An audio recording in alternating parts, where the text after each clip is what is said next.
I really wanted to get involved in an organization that not only would benefit myself, but benefit other people, people in developing countries.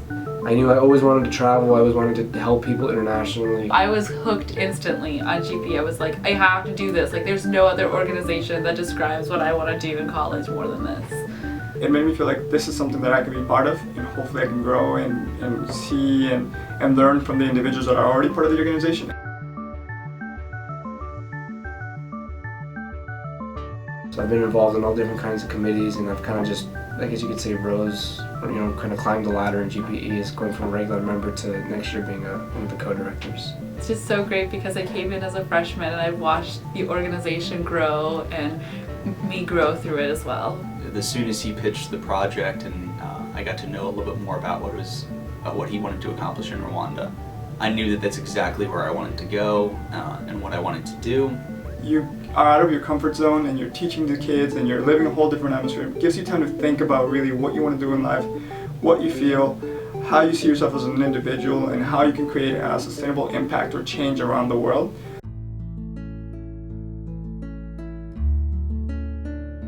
Every morning we would get on these motorcycle taxis to go into town. That's like a mile and a half, and every morning we just wound through all the hills of Kigali, and then we get to try and get into the city center, and there's just the most horrendous traffic you could ever imagine. There's no lines on the road. It's just everybody's zooming past and everything. Teaching my kids when I'm back, teaching the kids in Ghana when I went back the second time, and seeing how much they have grown from last year to where they are now, and to see them continue to grow while we're there.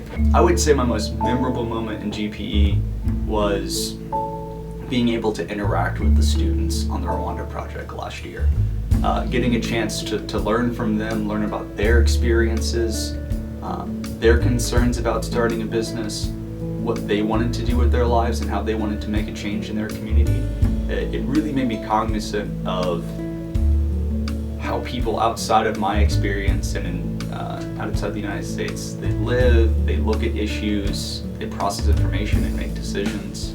That's something that's very important to me and what I want to do with my life.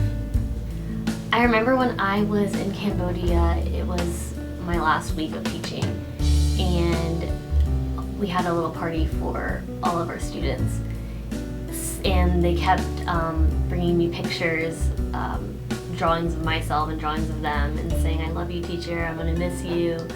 And I remember some of the students were hugging me and crying, and at that moment I was like, I have to come back, I have to be with these kids again.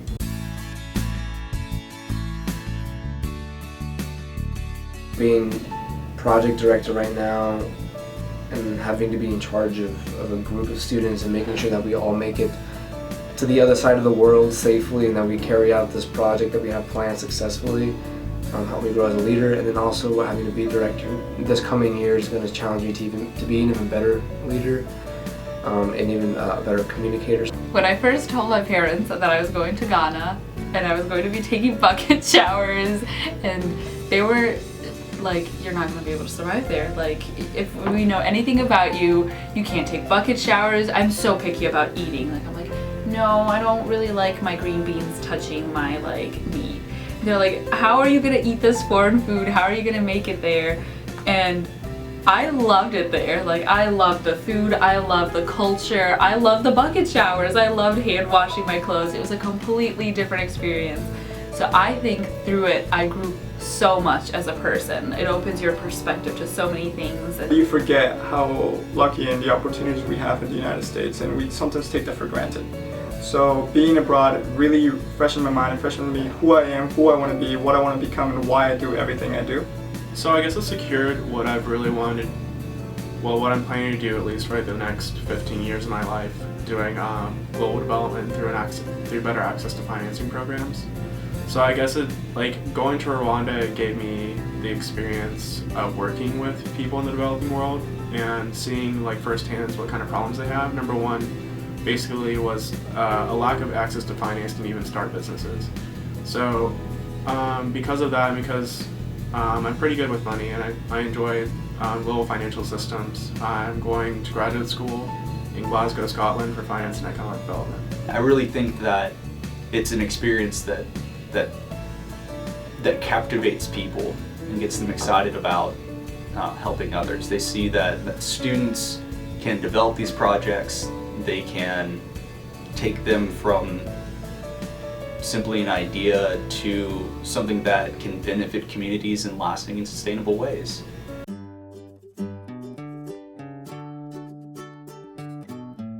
GPE is different from organizations just because, you know, all of us in GPE, we all have a desire to go and help someone in a different country and kind of make someone's life just a little bit better, even if it's just because we sit down and talk to them. And GPE gives us that opportunity. You get with this group of individuals that want to create change, sustainable change, that don't want to just talk about it.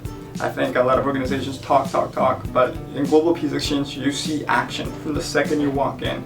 You see students in GPE, you know, starting up their own fundraisers, creating their own ideas, writing their own grants, doing everything from the ground up at such an organic level. It's very much you coordinate the program and your roles and responsibilities with the NGO, and that allows you to really work out with people who are invested in that community what is important for you to get done while you're there, how you can most effectively communicate that. And because of that, you become involved with the project. It becomes a part of you.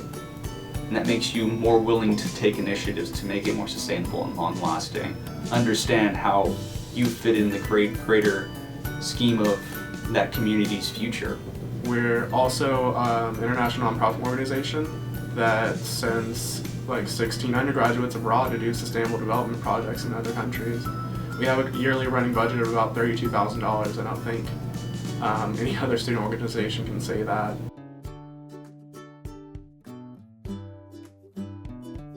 I would like to say thank you. I'd like to say thank you to Florida State University, thank you to our president, thank you to the dean, thank you to Dr. Mayo for the opportunity that you give to undergraduate students. As an undergraduate, you don't think about this kind of opportunities much. You think, oh, no, somebody that's a master's, doctorate. And Global Peace Exchange gives us that opportunity. So I think you put us a step ahead of a lot of individuals, and I'm very grateful for that. Very grateful for the support we get when we go to meetings, when even at this office here, and everybody at the office always says hi to you, and they know what GPE is about. So just thank you so much for this wonderful opportunity. I've learned so much and I'm extremely thankful. And also thank you to all the members and everything that everybody does and all the sacrifices that everybody does for Global Peace Exchange to actually function as an organization. And that's it.